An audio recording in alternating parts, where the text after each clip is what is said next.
I was probably I would have been in my late teens. I guess I started when I was, I think, 13 or 14, picked it up and started playing or learning how to play. It was the same deal. Like, music was the one thing I could pick up that the guitar, and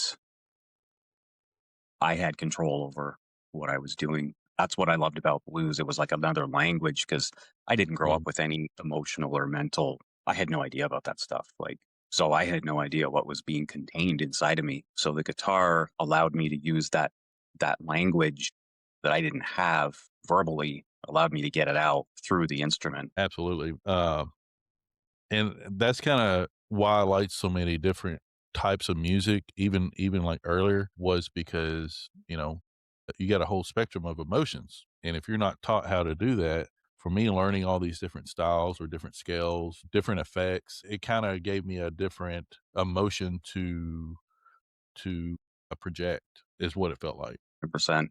And then to me, that was the same as like the more you learn, it kind of, the more vocabulary you have. So initially, when I was starting out, it was a couple bends here and there, but it was enough for me to get out what I needed. And the more I learned theory, and it was just added to that vocabulary, and it really saved me through some really brutal times. Then I kind of refined it. Like even when I had days where I didn't even want to do anything, or days even more recently, days when I'm like, oh man, I could really use a drink or whatever.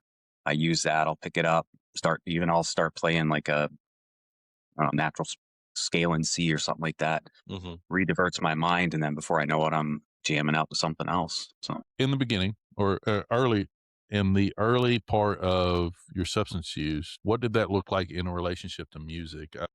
For instance, I know that, sex, drugs, and rock and roll, right? All 3 get the dopamine going separately, but you put all 3 together and it's just like really happening. So when I first started playing, it was that was my thing, right? But then when I started experimenting with drugs, the music got better, and that was something I really struggled with later on down the road, but initially, it just made that intense experience, and I was almost a gravitate to that. It was like, if I'm playing music, I expect this. Did you have that same experience, or what was it like for you? yeah, that's starting to play is the reason, I would see I had Guitar Hero, Guitar Player magazines or whatever. They always had the picks. They had Slash in there and Zach Wild in there and guitars and beer and all that. And I'm like, that's what I want.